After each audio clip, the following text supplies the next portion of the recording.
What's hopping, Internet? Today we're talking about something that you should all be well acquainted with, although in a different context. We're learning about comments in the Python programming language.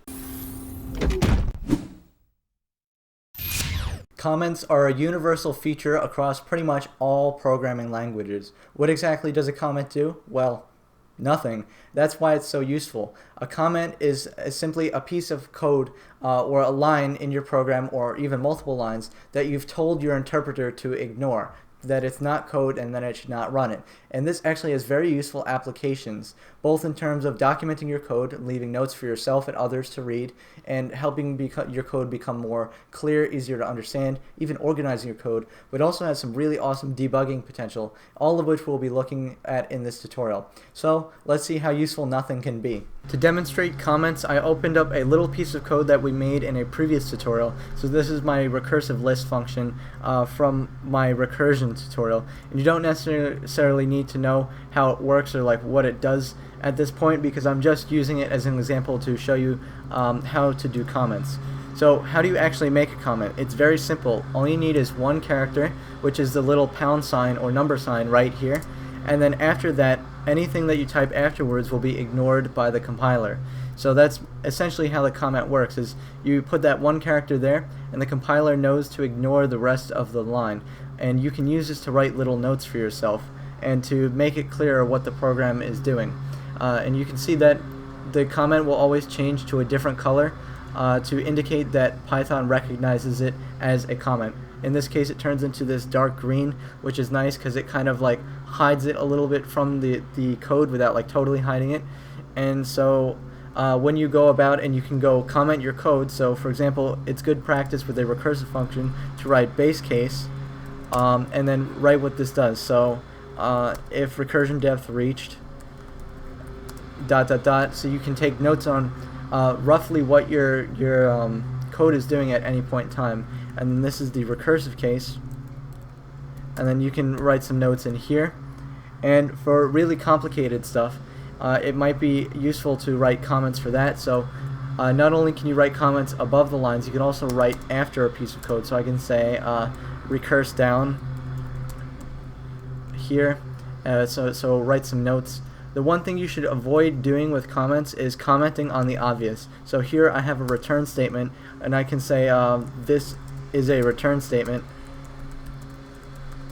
and that's the fool's errand, because we already hopefully know that this is a return statement. We should already know what this does, so it shouldn't be necessary for us to comment the obvious. So never comment on syntax or stuff that's just apparent. You can always assume that whoever is going to be reading your comments already understands how to program Python, so you can comment in plain language roughly what your function is going to be doing without having to go into the granular syntax like, oh, we add 1 to n here just because. So you can just get the general gist, because they're used as a tool to make your code more transparent, but you don't want to like belabor it to the point where you're writing too much. What if you want to make a comment that takes up multiple lines? Certainly you could put a pound sign at the beginning of every single line, but what's easier is Python allows you a shortcut to do this, and you can do this with 3 single quotation marks. So this indicates to Python that everything after this, until it reaches another set of 3 quotation marks, should be turned into a comment and ignored by the interpreter. So for example, with these 3 quotation marks, I can say multi-line comment, and then I can just put like a whole bunch of different lines here, and then until it gets to another triple quotation mark, it knows that everything is commented. And you can see now this is highlighted in orange, which indicates to Python that this is a multi-line comment. It's very useful to use these multi-lines directly under the definition of a function, because this is a great place to describe exactly what the function does. So in my case I could say recursively generates arrays, just to briefly describe like what my function does. Hopefully I'll be just a little bit more thorough than just those 3 words, but that's just to give you the gist of what's going on. And even if you have other extensions, like there's some documentation extensions for Python that can actually read through your code automatically and grab these multi-line comments directly under a function definition. These are called docstrings, and it will make automatic documentation for you, and it's just a really awesome thing. I've used that on one of my projects at school so far, and it's just really cool because it automatically formats documentation using these multi-line comments. So that's an awesome thing you can use them for. Another way to do multi-line comments, if you already have something written down, is you can highlight the amount of code that you want to put into this multi-line comment. Then in the bottom left of your keyboard, hold Control, and in the bottom right, hit the /, and this will put everything that's highlighted into a comment here using the pound symbols.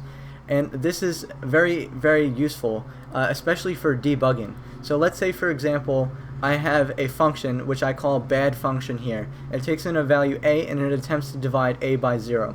Now we all know what happens when you try to divide by 0, the world explodes.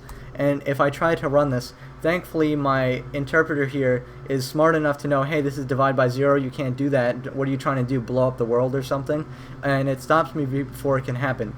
But it does crash the program because we have an error going on.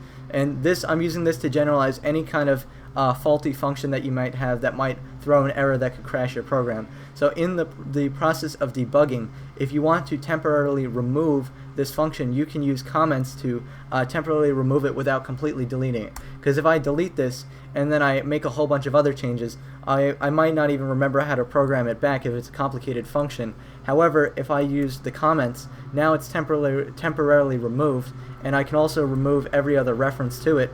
And then when I run, it's as if that function is not even there. So it won't crash the function anymore. The world won't explode. Hooray, we've saved the day. And then whenever you want to go back to it and you want to restore it, just hit Control/ again, and it gets rid of the comments and puts your function back into action so you can continue working on it and debugging it, which is a really, really awesome tool to take advantage of. Thank you for watching my tutorial this week.